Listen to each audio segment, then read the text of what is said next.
Olá, boa tarde. Estamos chegando. O programa Gente que Fala está no ar. Eu sou o Mauro Friesman. Nossa audiência nos acompanha pela Rádio Trianon, AM 740 de São Paulo, Rádio Universal, AM 810 de Santos. E estamos também nas redes sociais, no Instagram, no Facebook e ainda no nosso canal no YouTube.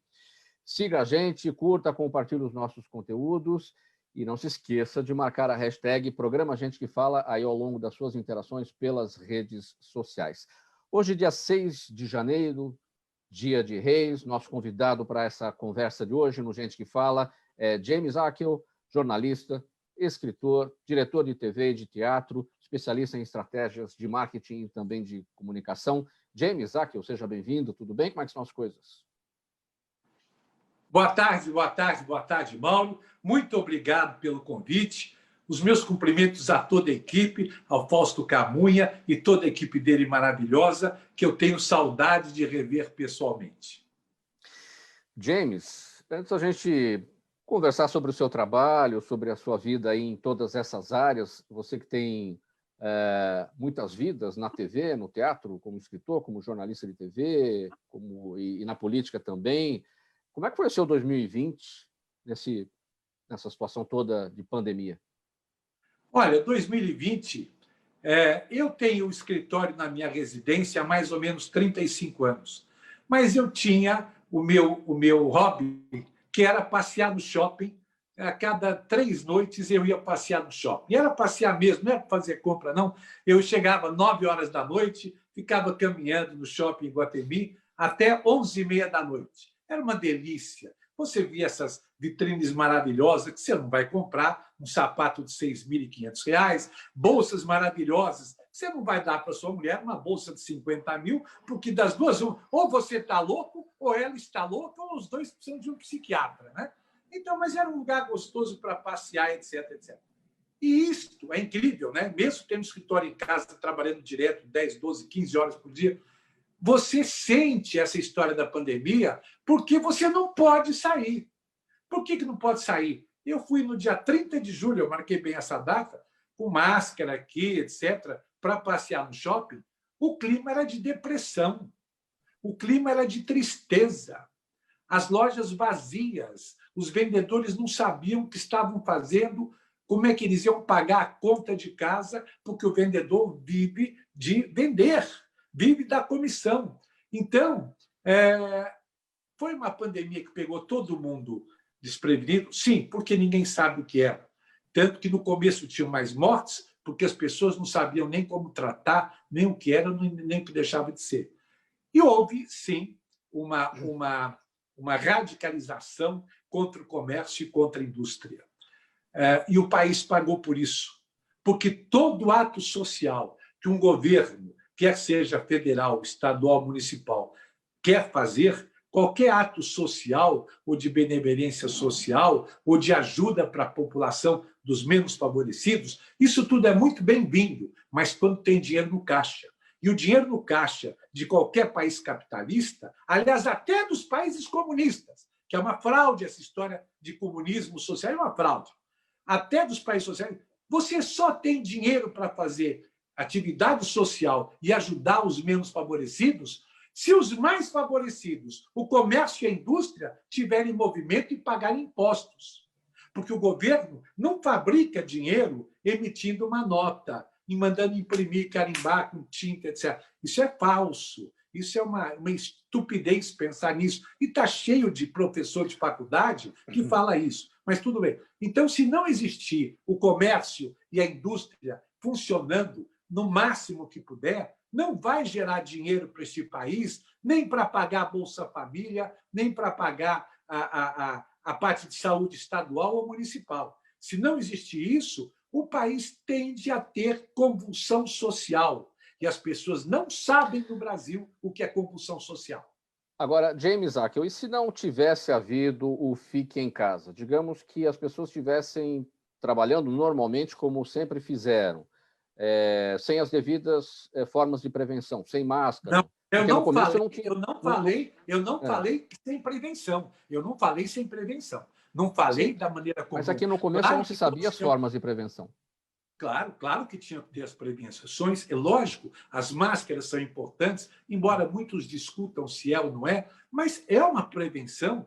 Até no Japão, em épocas de clima ruim, as pessoas saem com máscara na rua. É uma prevenção? Claro que é uma prevenção. As pessoas aprenderam. Uma coisa foi interessante: o brasileiro aprendeu a lavar a mão, porque não lavava porra nenhuma. Ele brincava de lavar a mão. O brasileiro aprendeu a lavar a mão. Até a população menos favorecida aprendeu a lavar a mão. Viu a importância da higiene pessoal das pessoas. Mas exageraram. Sim, claro que exageraram. Né? Então, eu acho que puder.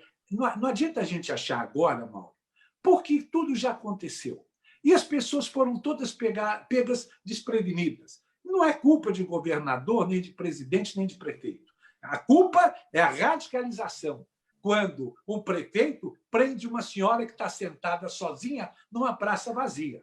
Isso é teatro, isso é falta de vergonha na cara, é falta de saber o que fazer na vida. Né? Gente assim tinha que estar na cadeia, não comandando uma cidade. Né? Então, existiu exagero, existiu sim, existiu exagero. O Brasil está pagando esse exagero agora, porque está faltando matéria-prima até para você comprar caixa de papelão para embrulhar o seu produto para vender no mercado. Está faltando plástico para você fazer tampa de refrigerante na cor certa. Está faltando papel, está faltando um monte de coisas. Então, o Brasil vai ter que se recuperar durante todo o ano de 21. E não pensa que 21 vai ser melhor que 20. Não vai ser, não. Isaac, por que houve exagero, houve radicalização, houve politização? Não é um fenômeno exclusivamente do Brasil. A gente viu isso em muitos países no mundo inteiro, afora. Gente a favor do fica em casa, gente contra o fica em casa, gente a favor do remédio X ou do remédio Y para tratar, enfim. Isso aconteceu no mundo inteiro. O que está acontecendo que está tendo essa polarização em todos os campos? O que acontece é o seguinte, vamos lá. As pessoas são pessoas, não são robôs. Então, não vem me dizer, eu conheço político desde os meus 3 anos de idade. Eu conheço o jogo político desde os meus 3 anos de idade. Né? E não vem ao caso a razão. Mas a pessoa, quando está no poder político, com raros casos, e vou dar um exemplo aqui, não é porque é meu amigo, não, porque tem outro que morreu também que era assim. O Fausto Camunha foi secretário de Estado, secretário de município, e nunca mudou a cabeça dele. O Rodolfo Konder, que morreu, foi secretário de Estado, foi secretário de município, e nunca mudou a cabeça dele. Você nunca encontrou os mais vaidosos ou achando que tem poder. Infelizmente, nós temos muita gente na política que acha que é poderoso porque tem a política na caneta dele. A caneta do político, a maior parte do tempo, ela faz, às vezes, de substituir o pênis, porque o político tem uma tendência à impotência sexual pelo estresse dele. Então, usa muitas vezes a caneta para fazer bobagem contra o povo, porque não tem potência sexual em casa. Então, vamos começar por aí. As pessoas todas, a maioria das pessoas absolutas, quando ganham um poder, quando ganham um cargo de poder, elas perdem a consciência de casa, perdem a consciência do amor familiar, perde a consciência da família em si, da raiz familiar, e acha que é imortal, acha que manda em tudo e acha que o poder nunca vai acabar. Isso é no Brasil, é na América Latina inteira e na Europa inteira. Então, o que aconteceu? Nós encontramos um bando de políticos achando que é gente, que é autoridade e que é mais importante como gente do que você e eu. E que querem mandar sem ter autoridade, sem ter conhecimento. Sem ter conhecimento. Vou dar um exemplo. Um apresentador da Globo News, eu estou tentando lembrar o nome dele, não veio agora, faz o programa Em Pauta às 20h. Este moleque, sem vergonha, vai passear na praia de Copacabana, sem máscara, passeando, num horário que todo mundo estava em casa. Por quê? Porque ele se achava autoridade. Por quê? Porque ele é apresentador da Globo. E não teve um policial sequer para botar este moleque na cadeia, porque não tem coragem de enfrentar a Globo. Então, foram pegar uma moça que estava passeando na praia, sem máscara, no mar, e colocaram dentro de um camburão. Isso é a substituição da incompetência. A polícia do Rio, que não teve competência, não teve coragem de prender um apresentador da TV Globo, foi fazer a sua autoridade sexual e criminal contra uma moça que estava passeando na praia. É isso que me deixa indignado. Por isso que eu deixei de escrever sobre política em blog, porque eu ficava indignado e denunciava as coisas, e recebia ameaças inacreditáveis. Eu parei, preferi parar. Eu não tenho uma Folha de São Paulo atrás para dar o respaldo jurídico e de segurança. Né? Já eu vou te perguntar um pouco mais a respeito do blog que você teve, o blog político. Eu quero aproveitar para não perder o fio da meada, que instantes atrás, James Acker, você falou do Rodolfo Konder, que nunca mudou a sua cabeça. Rodolfo Konder, saudoso Rodolfo Konder, jornalista, que foi comunista e que foi... Sim, e que transitou, veio para a direita, trabalhou com Paulo Maluf. É possível você transitar de um lado a outro sem mudar a cabeça? Eu vou explicar, porque eu tive o privilégio, assim como eu tenho o privilégio de ter a amizade do Fausto Camunha, eu tive o privilégio de privar da amizade do Rodolfo Konder. E ele me contou as coisas. Ele acreditou no comunismo, como muita gente acreditou no comunismo, achando que era uma ideologia perfeita. Mas é uma farsa. O comunismo é a maneira dos poderosos se manterem no alto poder, roubarem o povo e o povo ser mantido na miséria.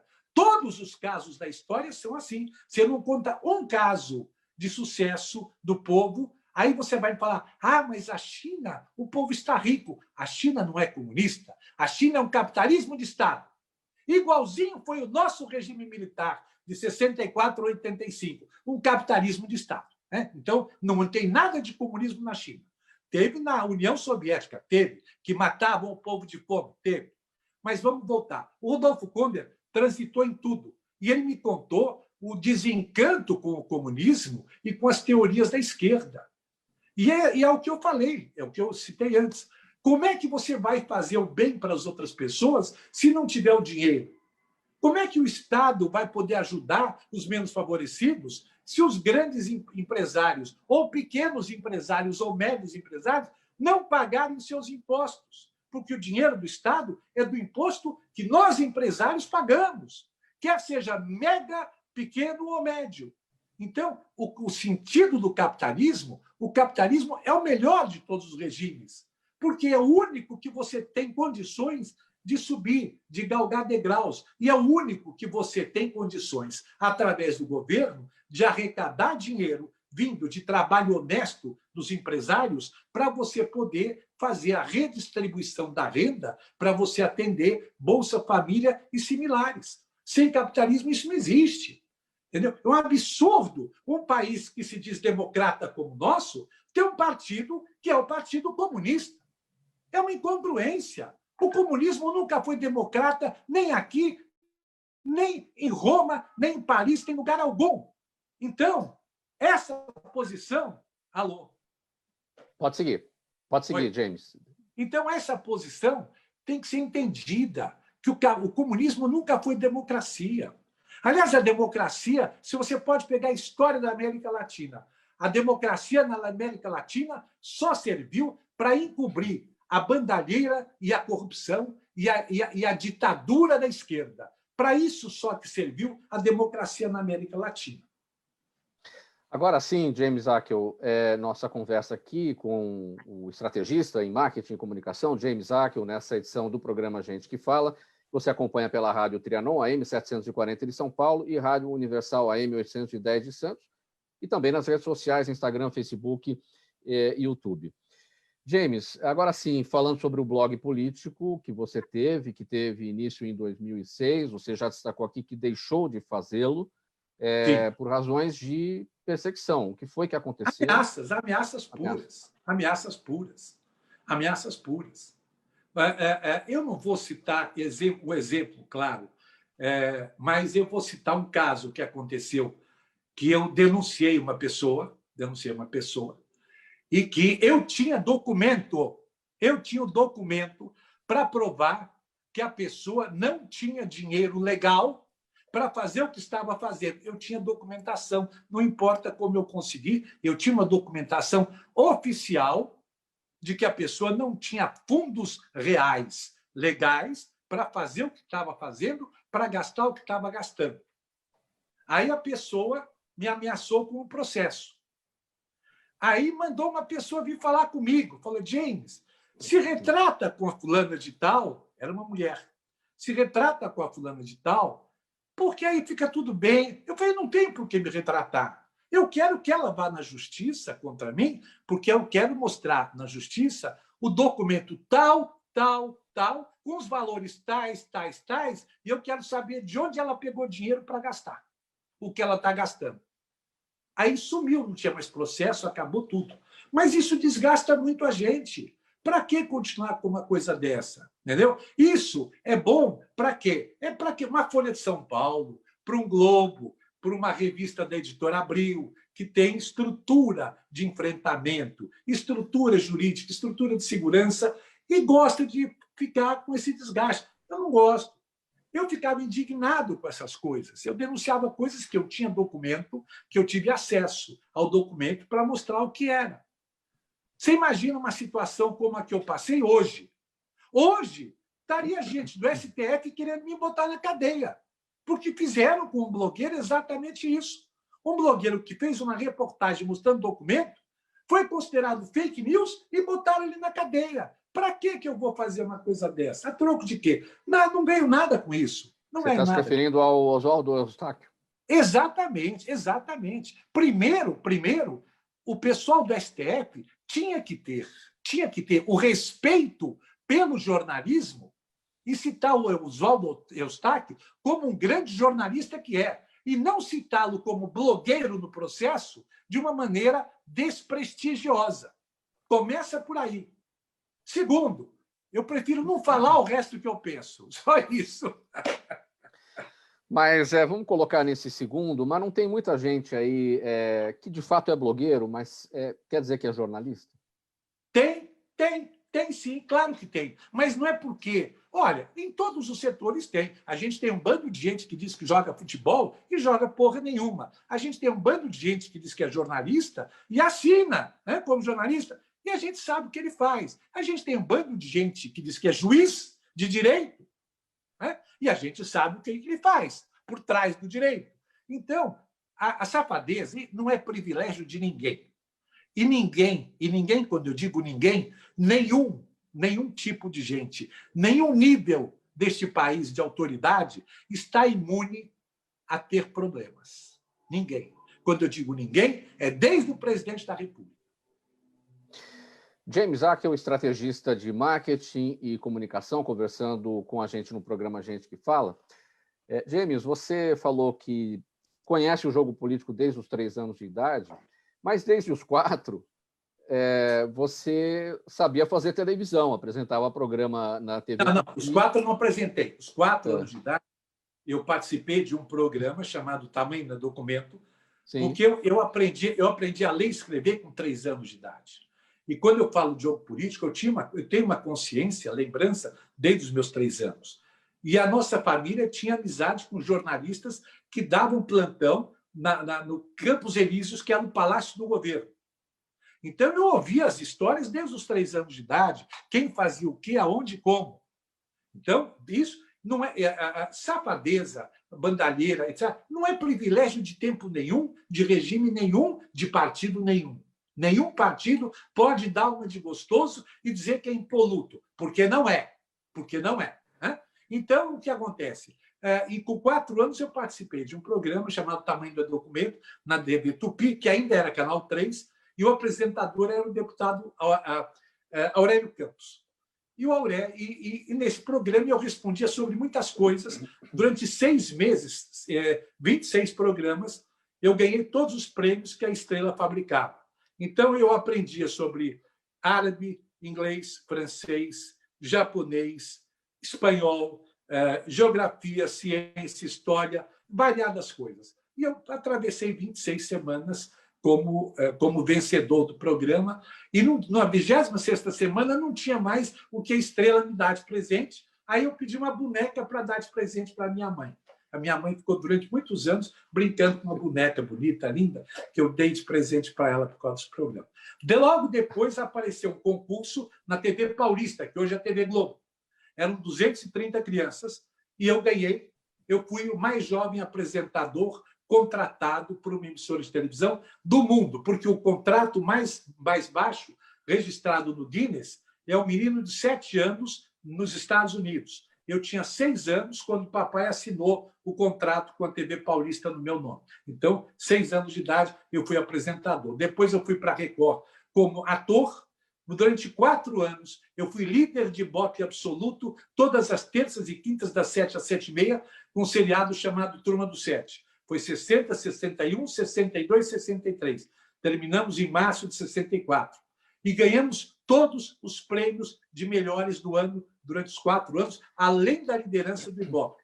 Depois ainda fui para Excelsior e depois aí meus pais me tiraram da televisão porque a minha escola ia ser de manhã e de tarde. Aí eu parei um tempo de televisão. Voltei mais tarde. James Acker, vamos continuar na história aqui. O Palácio do Governo, o Palácio Campos Elíseos, na Alameda Norte, onde era, né? É a região hoje dominada pela Cracolândia, ali o entorno. Então, o que aconteceu com aquela região? Aconteceu, foi uma vergonha nacional. Que já foi o fino da bossa, como se diz, e hoje está nessa situação. Foi. Campos Elíseos tem mansões, até hoje no Campos Elíseos, que eram mansões maravilhosas. Infelizmente, os nossos governantes, eu não sou saudosista, mas o que acontece é que existe um limite muito grande entre o tempo do regime militar, que as pessoas chamam de ditadura, e nunca foi ditadura, porque ditadura não troca presidente e não tem presidente eleito pelo Congresso, como os Estados Unidos elegem. Então, não era ditadura. Era um regime militar. Era de exceção? Sim, era de exceção. Teve tortura? Sim, teve tortura, sim. Quem disser que não teve tortura é mentiroso. A começar pelo presidente da República, que disse que não teve tortura. Teve tortura, sim. Eu conheço inúmeros casos de tortura no regime militar. Alguns contra a esquerda. E alguns casos que não tinham razão nenhuma de ser. Eu vou contar um caso aqui, que não está em lugar nenhum. E que eu soube nos bastidores do programa Flávio Cavalcante nos anos 70. O Flávio Cavalcante tinha um maestro no júri dele, chamado maestro Erlon Chaves, um negro lindo, um homem lindo, um negro lindo, maravilhoso. As mulheres se encantavam por ele. Um maestro, um homem de uma cultura extraordinária. E, num determinado dia, houve um quadro no Flávio Cavalcante em que o Erlon Chaves cantou e dançou com 4 mulheres loiras. E, ao final da dança com as 4 mulheres loiras, o Erlon Chaves foi beijado por essas mulheres, 2 de cada lado. Um número maravilhoso. Acredite se quiser, meu amigo. Uma mulher, que com certeza era mal comida, mulher de um coronel, mandou sequestrar o Erlon Chaves. Esse Erlon Chaves não foi preso, não. Ele foi sequestrado. Foi sequestrado e ficou sequestrado por alguns dias. Até que o Flávio Cavalcante, que foi um homem que participou da Revolução de 64, conseguiu descobrir onde é que estava o Erlon Chaves sequestrado e conseguiu libertar o Erlon Chaves. Mas o Erlon Chaves foi libertado com um trauma absurdo. Um homem sensível como ele é, um homem enorme, um negro imenso, de uma sensibilidade fantástica, um homem que fazia arranjos maravilhosos para a orquestra. Ele saiu do sequestro que os militares fizeram por causa de uma mulher mal comida de um coronel. O que aconteceu? Ele saiu com um trauma tão profundo, mas tão profundo, meu amigo, que ele estava um dia, uma tarde, vendo livros numa livraria, ele ouviu a sirene de uma polícia passando na porta da livraria, ele teve um AVC e morreu. Isso ninguém conta.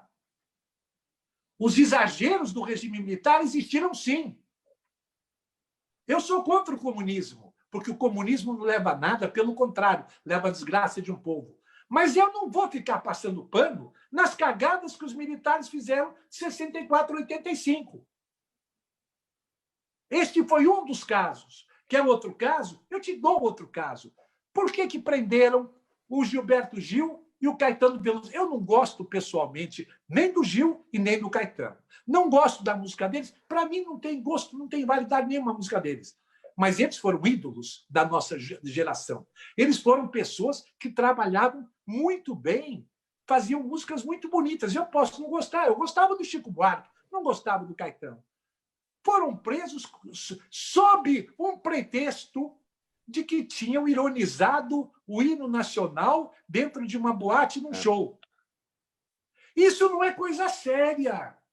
Isso não é coisa séria. Não existiu sequer instrução de um processo. Como existiram processos, por exemplo, quando Rodolfo Konder foi preso e foi torturado. Né? Então, é outra história. Mas não existiu. Então, teve o lado da bandalheira do regime militar? Teve sim.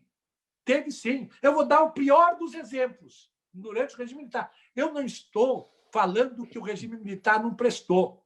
Não, eu vou dizer mais. O regime militar de 1964 a 85 foi melhor que todo o lixo de governos do Sarney, do Collor, do Itamar, do Fernando Henrique, do Lula e da Dilma. E depois eu provo para você em números. O que aconteceu? No final do regime militar, no meio do regime militar, os pessoal da tortura resolveu que queria ganhar dinheiro com a tortura. Então, eles deixaram de prender os comunistas e os terroristas e começaram a ir atrás de filhos de empresários que eles achavam que tinha dinheiro.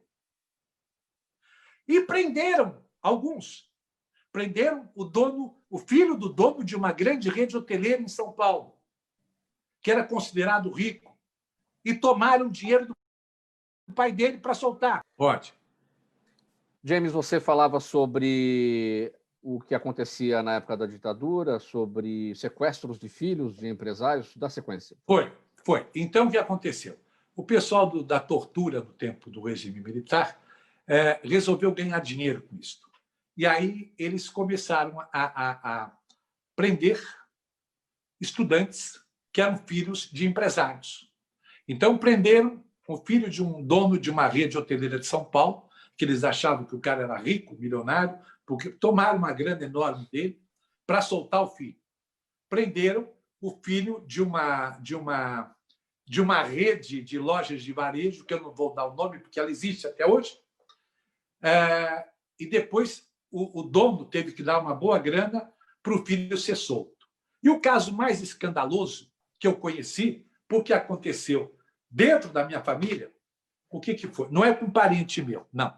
Mas prenderam um jovem estudante que era filho de um empresário que tinha uma loja na Ladeira Porto Geral, próximo da 25 de março. Então, o conceito que eles tinham é que, porque o sujeito tinha uma loja na 25 de março ou na Ladeira Porto Geral, era milionário.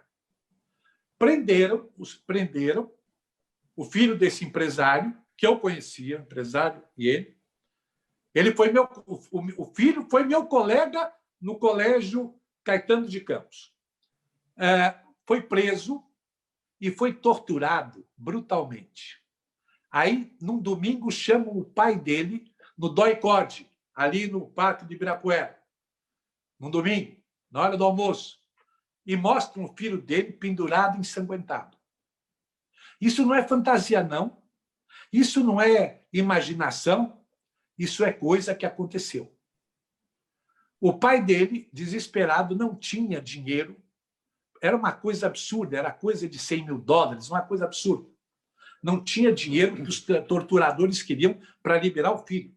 E o filho não tinha feito nada, nada. O filho não era terrorista, não participava de movimento terrorista, nem era comunista, nada disso. Aí o que aconteceu?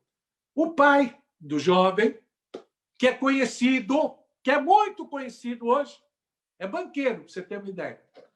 O pai do jovem não sabia o que fazer. Foi na casa de um tio meu. Foi aí que eu soube da história. Eu estava almoçando na casa do meu tio com mais 20 pessoas no almoço de domingo, uma mansão na rua Estados Unidos. Estavam 3 tios meus que eram ricos, donos de uma grande rede de lojas em São Paulo, e eles eram ricos. E o pai do filho que foi torturado foi lá pedir ajuda financeira. E os meus tios conversaram com ele à parte e ajustaram de negociar com os torturadores o dinheiro para ser pago. E um dos meus tios que negociou com o torturador para levar o dinheiro. E deu o dinheiro que os torturadores queriam a troco do jovem. O detalhe, no dia que o pai viu o jovem, o filho dele torturado, naquele mesmo domingo à noite, este jovem foi jogado no camburão e transportado para o Rio de Janeiro e foi guardado no Senimar, no Rio de Janeiro, no departamento de tortura do Senimar do Rio, anos 70. Quando o meu tio arrumou dinheiro para resgatar o filho do amigo não estava em São Paulo. Foi o pai do jovem, a mãe do jovem, dirigindo até o Rio de Janeiro, pela Dutra, um carro descaracterizado da Polícia Civil atrás deles, fazendo a cobertura e levando dinheiro para o Rio de Janeiro. Quando chegaram no Rio de Janeiro, foram no Senimar, pagaram a propina para o Senimar para poder acertar a saída do rapaz, ficaram com o resto e escoltaram o pai, a esposa e o filho até São Paulo. E quando chegou, o pai desse rapaz botou o filho no avião e despachou para estudar nos Estados Unidos, porque no Brasil ele não podia ficar mais. Isso aconteceu no regime militar. Eu não sou contra o regime militar? Não. Eu não sou contra o período militar? Não. Eu estou mostrando que acontecem as coisas em qualquer regime. Em qualquer regime. No militar, no civil. Alguém fala, não existe mais tortura no Brasil? O Katsu que não existe. Claro que você vai encontrar tortura hoje em dia no país. Lógico. São seres humanos de baixo nível que vão existir em qualquer lugar, em qualquer época dos tempos. Os tempos todos existiram as torturas. Não existe, vai acabar a corrupção. Mentira. Mentira. O tempo que o Brasil teve menos corrupção foi o regime militar. Por quê? Porque não dava para deputado roubar nem senador. Porque os militares defecavam em cima dos senadores e dos deputados. Estavam um pouco se lixando. Então, não dava para fazer a curriola da corrupção no Congresso. Existia corrupção? Com certeza deve ter existido. Mas era uma coisa que não tinha o tamanho que passou a ter depois que o Sarney tomou posse. Ou alguém vai me dizer que o Sarney conseguiu ficar de 4 para 5 anos, conseguiu uma votação no Congresso positiva, sem ajudar ninguém, só pelo bigode dele. Ou alguém vai me contar que o Fernando Henrique ficou de 4 para 8 anos só porque ele era bonito e era um bom sociólogo? Só porque ele era um galã de muitas jornalistas de Brasília, que ele adorava passear nas madrugadas? Aliás, tinha um prédio que tinha 5 jornalistas em Brasília, 5 mulheres, e que o Fernando Henrique passeou nos 5 apartamentos. Então, e as coisas existem em todos os lugares do mundo. Então, ninguém venha dar uma de vestal da honestidade. Sabe? Não pode. Se você sabe a pessoa que mais trabalha no governo do Jair Bolsonaro, aliás, eu vou cometer uma injustiça com alguns outros que talvez trabalhem, mas, para mim, o único que trabalha é o ministro que faz as obras, o Tarcísio de Freitas. O Tarcísio de Freitas, sabe o que ele é? Ele é militar. Sabe quando o Tarcísio de Freitas fazia as mesmas obras? No governo do Lula. O Tarcísio foi ministro do Lula e fazia igual. Não fez tantas obras do tempo do Lula, porque ali a roubalheira era muito grande e o desvio de grana era muito grande, ele não podia fazer o que ele queria. Mas o Tarcísio era do governo do Lula, ou seja, as pessoas são boas ou são ruins. Não é o partido que faz as pessoas serem boas ou ruins e não é o regime que faz as pessoas serem boas ou ruins. É isso. James Akel, estrategista de marketing e de comunicação, nessa conversa com a gente hoje. Este é o programa Gente que Fala. Estamos pela Rádio Trianon, AM 740 de São Paulo. Rádio Universal AM 810 de Santos, e nas redes sociais, Instagram, Facebook e também no nosso canal no YouTube. Não se esqueça a hashtag Programa Gente que Fala nas suas interações por aí nas redes sociais. James, vamos falar de TV? Vamos falar de TV? Como é que foi? Vamos falar de TV. Vamos lá. Senão o tempo acaba e a gente não trata do assunto, né? Então, como é que foi o mercado da TV brasileira em 2020? Olha, eu vou começar a falar de TV falando de assédio sexual. Vou começar falando da denúncia que fizeram contra o Márcio Melgen de assédio sexual contra 6 mulheres ou 7 mulheres. Eu fico espantado que só aparece denúncia de assédio sexual heterossexual na Globo. Eu não vi ninguém fazer denúncia de assédio sexual homossexual na Globo. É fantástico. Só existe a denúncia contra o heterossexual. Como se o resto fosse uma maravilha. Ninguém foi beneficiado por ninguém. Nenhum ator foi beneficiado por diretor nenhum na Globo. Ponto. E agora jogam tudo em cima do Márcio Melgen. Se ele está certo ou ele está errado, a justiça que vai decidir. Né? Que ele fez algumas cagadas, com certeza ele mesmo confessou que ele fez algumas cagadas. O que ele alega é que tudo que ele fez foi consensual. Essa é a defesa dele. E o que ele alega é que ele tem áudios e textos de WhatsApp para provar que ele não fez nada que a outra pessoa não quisesse. Isso, só mais para frente nós vamos saber. Mas assédio sexual em televisão existe desde 1950, quando a televisão foi inaugurada. Só não se falava, só não se denunciava. Eu tinha 6 anos de idade. Eu tinha 6 anos de idade na TV Record. 6 anos de idade.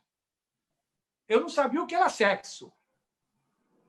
Eu nunca tinha feito sexo com 6 anos. Eu não sabia o que era um esperma, o que era uma excitação de pênis. 6 anos. Mas eu sabia quem estava saindo com quem na TV Record. Isso existe desde 1950. Isso não pode existir. Como se a televisão fosse o único meio que existisse assédio sexual. Como se as grandes corporações não tivessem assédio sexual. São todos os grandes nomes da moralidade pública. Só a televisão é safada. Só a televisão não presta. Só a televisão tem gente desqualificada. Como assim, cara pálida? Como assim? Eu não vou dar nome de grande corporação, mas eu conheço pelo menos 5 casos de mulher que só subiu porque trepou com o chefe. Uai! E não era televisão. E não era rádio. Era grande corporação. É o que eu volto a falar. Desde o começo eu estou falando isso. Eu me bato nesse item. O ser humano é o ser humano. Você não vai mudar a essência do ser humano. Quando o ser humano dá para fazer cagada, ele faz sozinho e espalha. Você não vai mudar. A pessoa é boa ou ela tem tendência a não ser boa. Quando não tem tendência a ser boa, vai fazer bobagem. Vai fazer bobagem. Entendeu? Então, este é o ponto da história. Então, este é o ponto da história. Voltou? Eu tinha saído do ar. Voltou. Tá. Então, esse é o ponto da história. A televisão, ela é uma grande vitrine. E a grande vitrine, por quê? Porque a dona de casa, você imagina, a dona de casa, ela ganha um salário miserável de aposentadoria. O marido, se é aposentado, ganha outro salário miserável. Se trabalha fora, ganha outro salário miserável. Ela precisa das novelas para ser a fantasia da vida dela. Ela precisa das fofocas. Ela precisa se justificar que a fulana se deu bem porque trepou com fulano de tal. A minha filha não é honesta. A minha filha não tem nada, mas é honesta. Ela precisa disso. As pessoas precisam enxovalhar a televisão para justificar o fracasso delas na vida pessoal. Então, a televisão é vítima disso, sempre foi, desde o começo. Desde o começo. Mas a dona de casa não vai contar que a filha dela foi tentada pelo chefe na loja, ou na indústria. Não vai contar isso. E a televisão passa a ser a grande vitrine do povo brasileiro. James Akel, eu quero falar sobre programação infantil na TV brasileira. E por quê? Porque você é o precursor da programação infantil na TV brasileira. A gente não tem, na verdade, nada voltado para as crianças em canal aberto. Questão da publicidade, a gente tem canais infantis. Não pode, é que é proibido. É proibido. É proibido, é um absurdo. Eu fazia programa infantil, no meu tempo tinha Gincana Que Bom, tinha o Cirquinho do Arrelia, todos patrocinados por anunciantes que pagavam a conta. Agora, você não pode fazer uma publicidade para a criança, porque, coitada da criança, ela vai ficar traumatizada porque ela não pode ter um tênis, ela não pode comprar o chocolate, ela vai ficar traumatizada. Eu ia falar um palavrão, que é o mínimo que se fala. É um absurdo o que fizeram nesse país. Um absurdo. Fizeram um ECA, que é para defender menor bandido, porque o menor carente está jogado na rua. Está jogado na rua.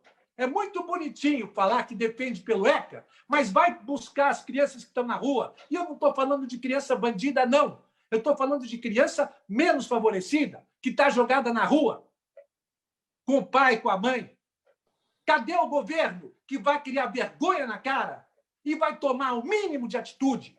57 milhões de pessoas votaram no Jair Bolsonaro pensando que ele era sério e descobrimos que ele é a maior fraude da história da política brasileira. A maior fraude da história da política brasileira. Eu votei nele. Ele é a maior fraude da história da política. Ele prometeu devolver a dignidade para o povo. Ele prometeu devolver a disciplina. Prometeu devolver a segurança pública. Prometeu devolver a honestidade. Ele fez o quê? Passou até agora protegendo o filho dele de uma denúncia? Não me interessa se o filho dele é culpado ou inocente. O presidente da República, que não consegue trocar o comandante do Exército, não é presidente de porra nenhuma. O Jair Bolsonaro não é nada. E todo mundo sabe disso.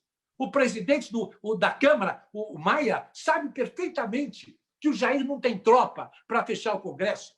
O presidente do Senado, o Alcolumbre, sabe perfeitamente que o Jair não tem moral para pedir uma tropa para fechar o Senado. Por isso eles fazem o que eles fazem. E tiram sarro do povo. O pior é isso. É o Maia tirar sarro do povo, o Alcolumbre tirar sarro do povo e o judiciário acobertar isto tudo. Então é isto. A minha indignação é contra isto. É contra as pessoas votarem acreditando numa mudança e o cara que promete a mudança é a maior fraude da história da política brasileira. Nem Jânio Quadros foi pior que ele. James Akel, você já esteve aqui no programa Gente que Fala na função de comentarista de política, né? Como é que foi essa fase? Como é que foi esse momento? Foi uma fase maravilhosa, foi uma fase deliciosa e que eu aprendi a almoçar às 2h da tarde. E a partir dali é por quê? Porque o programa era da meia-dia a 1h, mas quando teve o político, passou a ser da 1h às 2h. Então eu aprendi a almoçar às 2h da tarde. A partir daí, eu só almoço às 2h da tarde. Nunca mais eu voltei a almoçar ao meio-dia, nem a 1h. Eu almoço às 2h da tarde. Mas eu aposto que o seu almoço ficou muito mais saboroso quando você passou a almoçar às 2h da tarde. Ficou que eu estava com uma fome terrível, eu estava com uma fome absurda. Não, é porque o assunto político servia era abertura do apetite, né? Era muito bom, era ótimo. O programa é bom até hoje. Eu acho, olha, eu não tenho dúvida nenhuma. É o segundo programa de maior longevidade do rádio. O primeiro você tem na TV Band, na Rádio Bandeirantes, que era do Zé Paulo de Andrade e o Salomão Esper, que era anterior ao nosso, sim, muito anterior, porque o programa do Salomão Esper e do José Paulo, ele passou a existir quando morreu o Vicente Leporassi, que fazia o Trabuco. Quando o Leporassi morreu, o seu João Saad colocou o Esper, o Zé Paulo e mais não sei quem, para ficar no lugar precisou de 3 para cobrir o que o Vicente Leporassi fazia sozinho. 3 para cobrir o que o Leporassi fazia sozinho. Não estou tirando mérito de ninguém. Os 3 são maravilhosos. Eu gostava muito do Zé Paulo, gosto muito do Salomão, mas o Salomão é uma lenda da história da televisão brasileira. O Lar lembra. Então, mas tirando esse programa que é o Bandeirante G, o Manhã Gente. Jornal Gente. Jornal Gente. O Gente que Fala está em segundo lugar de longevidade. E a gente sabe o sacrifício que o Fausto faz para manter esse programa no ar. Não é um sacrifício. É muito sacrifício, é pouco. É o impossível do sacrifício. Você citou o Trabuco, de Vicente Leporassi, e Boris Casoy faz uma espécie de tributo, né? Ele tem um jornal na Alpha Channel, né? Que é a antiga TV Alphaville. Agora está fazendo na TV Gazeta de manhã. E esse mesmo jornal é reprisado, é reapresentado na TV Gazeta logo em seguida, né? E é um tributo ao Trabuco de Vicente Leporassi. São marcos da história que não vão existir mais. O que acontece é o seguinte: não existe nada substituível, nem no rádio, nem na televisão. Quando eu digo na televisão, ouça-se rádio também, porque, para mim, o complexo é a mesma coisa. Não existe por quê? Porque a televisão e o rádio são uma arte. E não existe artista não existe artista substituível. Todo artista é a sua arte. Entendeu? Você tem a sua maneira de apresentar, você tem a sua arte. Se amanhã tiver uma outra pessoa, não vai ser igual você. Você leva com você a sua arte. Quem passou, levou a arte dele com ele. O Vicente Leporassi morreu, levou a arte dele com ele. Ninguém substituiu o Vicente. Foi o novo programa que tem o Zé Paulo e o Salomão.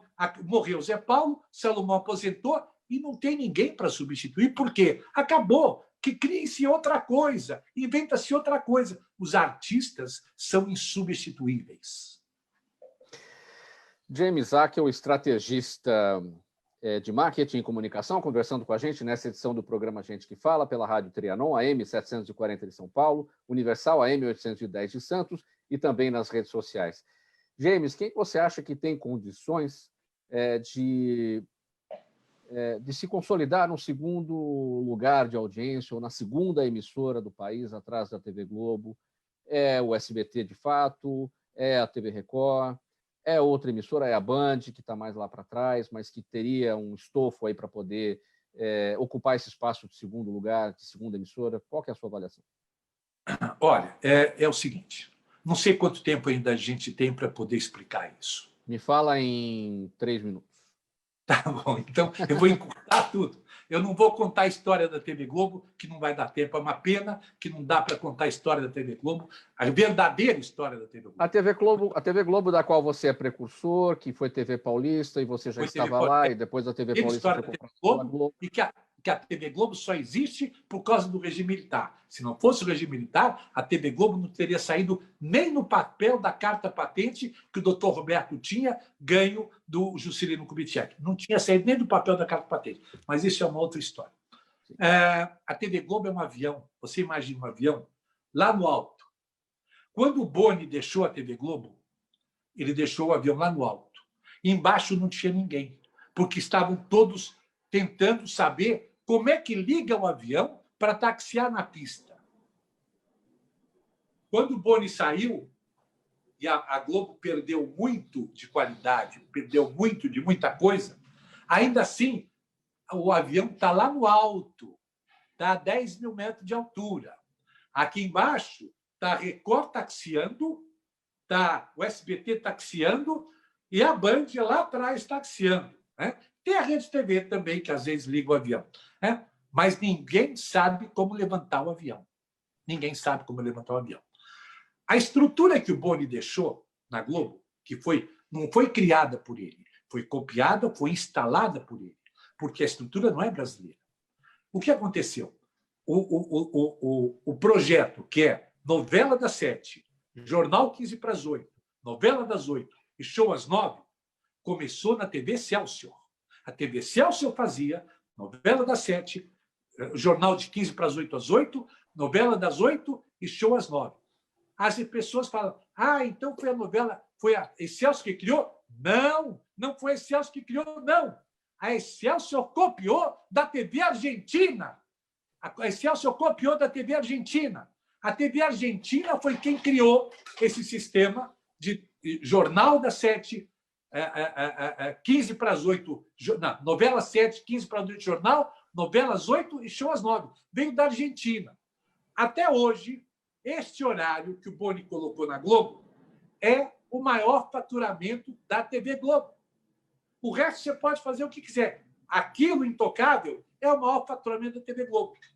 E a TV Globo descobriu que, primeiro, a TV Globo tinha medo que o Silvio contratasse no SBT ou que a Record contratasse para fazer novela. Então, não mandavam os atores embora, ficavam guardando os atores lá de dentro. Acontece que o pessoal que era mandado embora e a Record contratava, ninguém sabia que estava na Record. Eu conversei com o Taumaturgo Ferreira, que é um grande ator, aqui em casa. Ele falou para mim, James, eu fiquei 7 anos na Record fazendo novela. Quando alguém me parava na rua, perguntava, você não está mais na televisão? Isto é a Record, isto é o SBT, isso é a Band, é a RedeTV. Não existe. Por que não existe? Porque o único projeto profissional feito na televisão foi o da Globo. O Dr. Roberto Marinho chamou o Walter Clark, e o Walter Clark que chamou o Boni, e eles criaram um projeto profissional de verdade. O objetivo deles era fazer dinheiro e ter audiência. E entregar para o Dr. Roberto uma coisa feita com audiência e com dinheiro, porque o Dr. Roberto não tinha dinheiro. E quem salvou o Dr. Roberto foi a CIA, nos Estados Unidos. Isso é uma outra história. Então, o que acontece? Na Record, não tem uma equipe com competência para poder criar competição com a Globo. No SBT, não tem uma equipe. A Record não tem por quê? Porque a disputa de poder da igreja dentro da Record é muito grande. Os bispos disputam poder na Record. E no SBT, ninguém pode fazer nada porque o Silvio não deixa. Então, a Globo está tranquila, está voando em céu de brigadeiro sem combustível e com o motor desligado. E ela pode mandar embora todo o elenco dela, porque nem a Record pode contratar, nem o SBT pode contratar. James Akel, nosso tempo se esgotou e a sua despedida em 1 minuto. Olha, eu quero dar um abraço aqui para você, meu querido Mauro. Muito obrigado. Quero dar um abraço a toda a equipe maravilhosa que eu conheço 1 a 1, para toda essa equipe maravilhosa do programa, e desejar o ano de 21 que continue o programa no ar com prosperidade, com esta luta toda, que vocês continuem sempre levando a informação diferenciada para todos os ouvintes e agora telespectadores pelo vídeo que gostam de assistir um programa de debate bom e gostoso de ser visto. Muito, muito, muito obrigado para vocês todos. Muito obrigado. Muito obrigado, James Akel, especialista em estratégias de marketing e comunicação. Feliz 2021 para você, com muita saúde, com muita alegria, ao lado das pessoas queridas. Obrigado por essa conversa com o programa Gente que Fala, dia 6 de janeiro de 2021, dia de Reis. Eu vou encerrar por aqui, você segue aí, não desliga não, que a gente vai conversar um pouquinho fora do ar, tá bom? Na mesa de som com a gente, o Sérgio Souza, também gerente técnico da Rádio Trianon, apresentação minha, Mauro Friesman, pauta e redação Pedro Schiavon, Zenilda Salvato, nossa diretora de produção, Fausto Camunha, nosso diretor-geral. Do outro lado, do Gente que Fala, você, ouvinte, espectador, a razão da nossa presença aqui todos os dias. Obrigado pela audiência, tchau, até amanhã.